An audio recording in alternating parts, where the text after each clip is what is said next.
কাজের সময় প্রতি বছরের মতো এবছরও আমরা এই দিনটা একটা বিশেষভাবে পালন করে থাকি।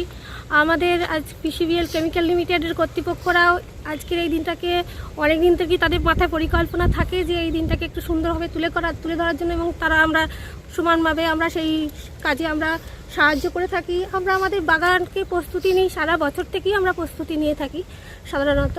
তো বর্ষাকাল থেকে আমাদের শুরু হয় নানা রকম কাটিং তৈরি করা, নানা রকম গাছ কাটিং করে বিভিন্ন রকম হেজ লাগানো শুরু হয়। তো অক্টোবর মাসের প্রথম উইক থেকেই আমরা শুরু করি, চারা গাছ লাগানো শুরু করি। তো সেখানে আস্তে আস্তে নানা রকম, যেমন ডালিয়া, চন্দ্রমল্লিকা যেগুলো আগে লাগাতে হয় সেগুলো আগে লাগানো হয়। তারপরে আস্তে আস্তে নানা রকম আপনার সিজন ফ্লাওয়ার যেগুলো থাকে সেগুলোকেও আমরা লাগাই।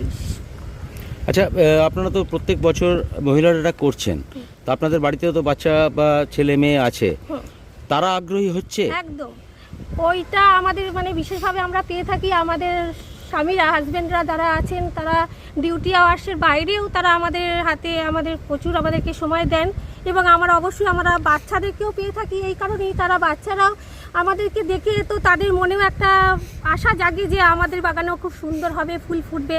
তো এটা তাদের একটা বিশেষভাবে তারা পাওনা, পড়াশোনার পাশাপাশি তারাও এটা সমানভাবে আগ্রহী হয়ে আছে। প্রত্যেক বছর হয় এটা, আজ আমরা 46তমতে পড়েছি। তো আজকে আমরা যে শুধু সৌন্দর্য বৃদ্ধি করার জন্য এই যে অ্যানুয়াল গার্ডেন কম্পিটিশন সেটা নয়, আমরা বলি টেকসই পরিবেশ, যাকে আমরা বলি সাস্টেনেবিলিটি, যেটা আজকের দিনে খুব প্রয়োজনীয়। এবং সুন্দর সবুজ দূষণমুক্ত যদি পরিবেশ করার জন্য বিভিন্ন রকমের গাছ রোপণ করা, যার দিয়ে একটা অভ্যাস তৈরি করা যে বৃক্ষরোপণ করা, যার জন্য পরবর্তী প্রজন্মের জন্য একটা সুনিশ্চিত, সুস্থ এবং সামাজিক একটা যাতে পরিবেশ করতে পারে, তারই একটা বার্তা দিতে চাই।